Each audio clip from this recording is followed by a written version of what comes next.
Hello everyone, welcome to the session. You are watching Brilliant Biology and I am your educator Monika Yadav. इससे पहले video में हमने discuss किया था एक्टोकार्पस के एसेक्सुअल रिप्रोडक्शन के बारे में।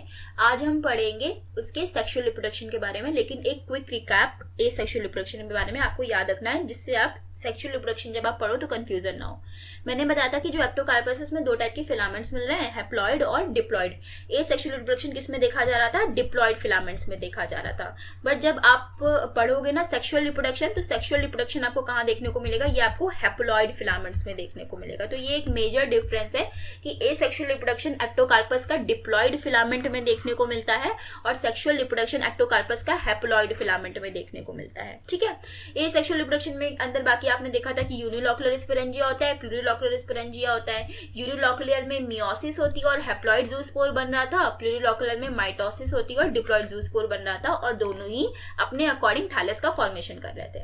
अब हम बात करेंगे सेक्सुअल रिप्रोडक्शन के बारे में। सेक्सुअल रिप्रोडक्शन जो होगा वो आपका गैमेटोफिटिक थैलस के अंदर होगा, मतलब हैप्लॉइड प्लांट के अंदर होगा। और इसके अंदर अब हम ये नहीं कहेंगे कि इसके अंदर स्पोरेंजिया बन रहा है, इसके अंदर क्या बनेगा? गैमेटेंजियम बनेंगे। ये गैमेटेंजियम देखने में स्पोरेंजियम जैसे ही होते हैं, इसके अंदर गैमेटेंजियम बनेंगे और गैमेटेंजियम के अंदर क्या बनेंगे? गैमीट्स बनेंगे यहाँ पर आपके। ठीक है, तो यहाँ पर एक्चुअली प्लूरिलॉकुलर गैमेटेंजियम बनता है जिसके अंदर गैमीट्स का फॉर्मेशन होता है, और वो गैमीट्स भी ज़ूस्पोर की तरह ही होता है। फर्क ये है कि जो गैमीट्स होते हैं वो ज़ूस्पोर के साइज में थोड़ा सा छोटे होते हैं। बाकी उनके अंदर भी दो टाइप के आपको फ्लैजिला देखने को मिलते हैं, पायरिफॉर्म स्ट्रक्चर होता है और हेट्रोकोनेट फ्लैजिला उसमें देखने को मिलते हैं। अब ये जो एक्टोकार्पस है वो हेक्टोथैलिक में भी गैमीट्स का फॉर्मेशन हो सकता है, मतलब दो गैमीट्स जो बन रहे हैं वो अलग अलग थैलस पे बन रहे हैं, या फिर दोनों गैमीट्स सेम थैलस पे भी बन सकते हैं।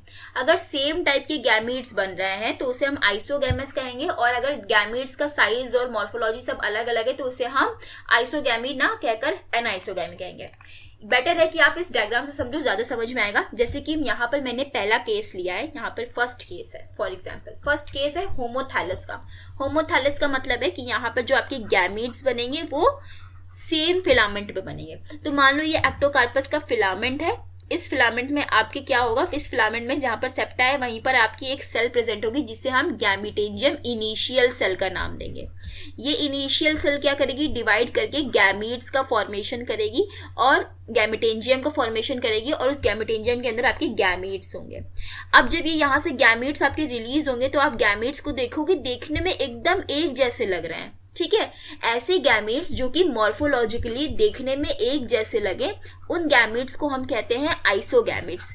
तो जब इन दोनों गैमीट्स का फ्यूजन होगा तो ऐसे प्रोसेस को हम कहेंगे आइसोगैमी। और जब फ्यूजन होगा तो यहाँ पे क्या होगा? आपका ये हैप्लॉइड है, ये हैप्लॉइड है, फ्यूजन होकर क्या बन जाएगा? यहाँ पे आपका डिप्लॉइड आपका जाइगोट तैयार हो जाएगा। तो ये था होमोथैलस में।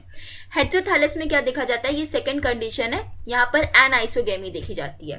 अब एनाइसोगैमी का मतलब होता है यहाँ पे जो गैमीट्स बनेंगे ना वो मॉर्फोलॉजिकली भी अलग हो सकते हैं और फिजियोलॉजिकली भी अलग हो सकते हैं। सो यहाँ पर अगर मॉर्फोलॉजिकली अलग है तो इसका मतलब एक गैमीट बड़ा होगा और दूसरा गैमीट कैसा होगा? छोटा होगा। तो ये देखने में पता चल रहा है कि मॉर्फोलॉजिकली डिफरेंस है।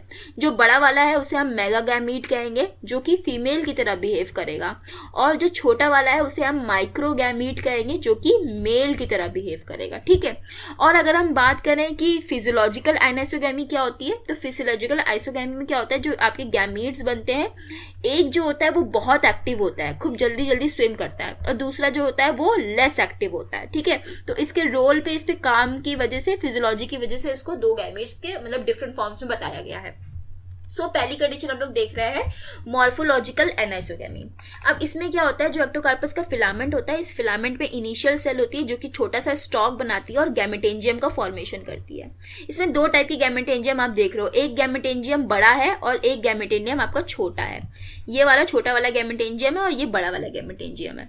अब ये जो छोटा वाला गैमेटेंजियम है इसके अंदर बहुत सारे सेक्शंस हैं, यहाँ पे बहुत सारे कंपार्टमेंट्स हैं, और हर एक कंपार्टमेंट के अंदर आपका पर्टिकुलर यहाँ पर न्यूक्लियस और साइटोप्लाज्म है। ये क्या होता है? ये यहाँ से रिलीज होगा ज़ूस्पोर बना के, और ज़ूस्पोर कैसा बनेगा? माइक्रोगैमीट के फॉर्म में बनेगा, क्योंकि ये छोटा वाला गैमेटेंजियम है। तो इससे जो गैमीट्स निकलेंगे वो छोटे छोटे निकलेंगे आपके, जिसे हम माइक्रोगैमीट्स कहेंगे। वहीं अगर आप बड़ा वाला मैक्रोगैमेटेंजियम को देखोगे, इससे जो गैमीट्स निकलेंगे वो आपके साइज में बड़े होंगे, माइक्रोगैमेटेंजियम होंगे। अब क्या होता है, जो छोटे वाले गैमेट्स हैं ये मेल की तरह बिहेव करते हैं और जो बड़े वाले हैं वो फीमेल की तरह बिहेव करते हैं।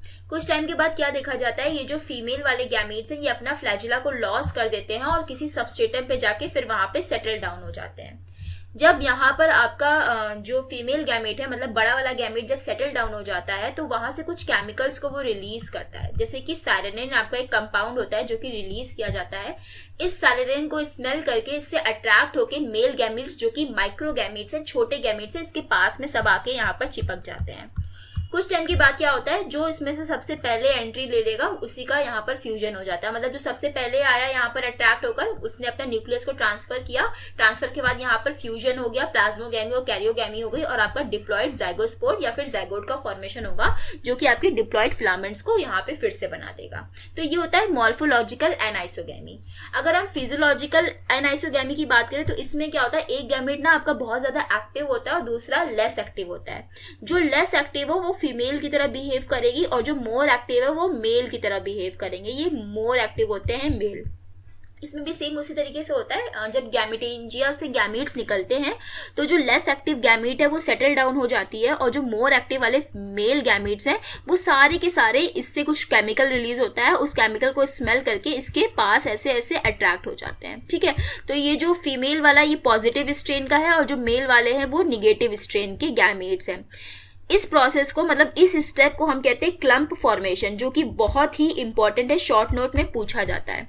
क्लम्प फॉर्मेशन का सिंपल मतलब क्या है, क्लम्प फॉर्मेशन का मतलब ये है जो आपका लेस एक्टिव गैमेट है, मतलब फीमेल गैमेट है, फीमेल गैमेट बीच में रहता है और उसको चारों तरफ से किसने घेरा हुआ है, उसको चारों तरफ से मेल गैमेट्स ने घेरा हुआ है। यहाँ पर इस स्ट्रक्चर को ही हम क्लम्प कहते हैं क्योंकि ये सारे का सारा एकदम क्लम्प के फॉर्म में देखने को मिलता है। फिर क्या होता है, इसमें से एक गैमेट्स यहाँ पे जाके अपना न्यूक्लियस देता है और यहाँ पर फ्यूजन होकर जाइगोट बन जाता है, जिससे अगेन आपका नया थैलस यहाँ पर बन जाएगी। ठीक है, तो यहाँ पर कुछ पॉइंट्स है उनको भी हम लोग यहाँ पर पढ़ लेते हैं कैसे हो रहा है। मेल गैमेट्स जो होते हैं वो फीमेल गैमेट्स के अराउंड क्लाउड का फॉर्मेशन कर लेते हैं। ठीक है, और जाइगोट बनाते हैं। फर्टिलाइजेशन के बाद जाइगोट क्या करेगा, डेवलप करेगा, डिप्लॉयड प्लांट को बनाएगा। अब जो स्पोरोफाइट प्लांट बना ये फिर से यूनिलोकुलर स्पोरेंजिया और प्लूरिलोकुलर स्पोरेंजिया का फॉर्मेशन यहाँ पर कर सकते हैं। ठीक है, सो ये था इसका सेक्सुअल रिप्रोडक्शन। एक बार हम इसकी लाइफ साइकिल को भी स्टडी कर लेते हैं। तो लाइफ साइकिल में आप देख सकते हो यहाँ पर हम लोग ए सेक्सुअल तो पढ़ चुके थे, सेक्सुअल वाला देखते हैं कि ये एक डिप्लॉयड प्लांट है। ठीक है, डिप्लॉयड प्लांट से कौन चलेगा, डिप्लॉयड प्लांट से यहाँ पर आपका ए सेक्सुअल रिप्रोडक्शन ऊपर की तरफ चलेगा।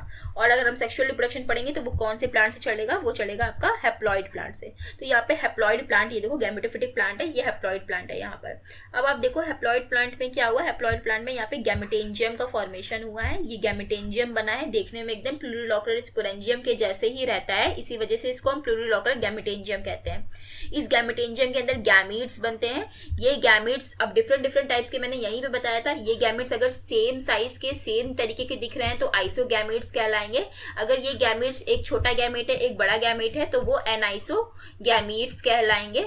एनाइसोगैमीट्स में भी अगर साइज के बेसिस पे अलग है तो वो मॉर्फोलॉजिकल हो जाएगा और अगर एक्टिविटी के बेसिस पे अलग है तो वो फिजियोलॉजिकल हो जाएगा। ठीक है, इन दोनों गैमेट्स का फ्यूजन होता है, यूनियन होता है, जिसकी वजह से डिप्लॉयड जाइगोट का फॉर्मेशन होता है। ये डिप्लॉयड जाइगोट क्या करता है, जर्मिनेट करके नया एक्टोकार्पस का प्लांट बनाता है जो कि स्पोरोफिटिक नेचर का होता है।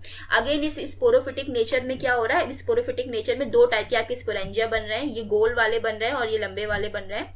गोल वाले को हम कहेंगे यूनिलोकुलर स्पोरेंजिया और लंबे वाले को हम कहेंगे यहाँ पर प्लूरिलोकुलर स्पोरेंजिया। प्लूरिलोकुलर स्पोरेंजिया के अंदर मियोसिस नहीं होगी, माइटोसिस होगी। तो इससे जो स्पोर बनेंगे वो डिप्लॉयड होंगे, जर्मिनेट करेंगे, जर्मिनेट करके स्पोरोफिटिक प्लांट को बनाएंगे। वहीं जो यूनिलोकुलर स्पोरेंजिया है इसके अंदर मियोसिस होती है, मियोसिस की वजह से इसके अंदर जो जूस्पोर बनते हैं वो मियो जूस्पोर बनते हैं, मतलब हैप्लॉयड नेचर के होते हैं और ये जर्मिनेट करके आपका गैमेटोफिटिक प्लांट बनाते हैं। तो इस तरीके से एक्टोकार्पस की लाइफ साइकिल कंप्लीट होती है। इसमें जो भी इंपॉर्टेंट पॉइंट्स है वो मैंने अच्छे से डिस्कस कर लिए हैं। आप इतने पॉइंट्स एग्जाम में लिखोगे, that is sufficient for your BSc course. ठीक है, thank you everyone, keep studying guys.